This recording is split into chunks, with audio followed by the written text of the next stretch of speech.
తెల్లవారే వెలుగు రేఖలా పచ్చ పచ్చ పచ్చి మట్టి బొమ్మలా అల్లి బిల్లి వెన్న పాల నురగలా అచ్చ తెలుగు ఇంటి పూల కొమ్మలా దేవదేవుడే పంపగ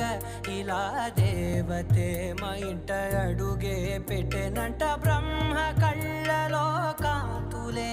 మా అమ్మలా మా కోసం మళ్ళీ లాలి పాడేనంట.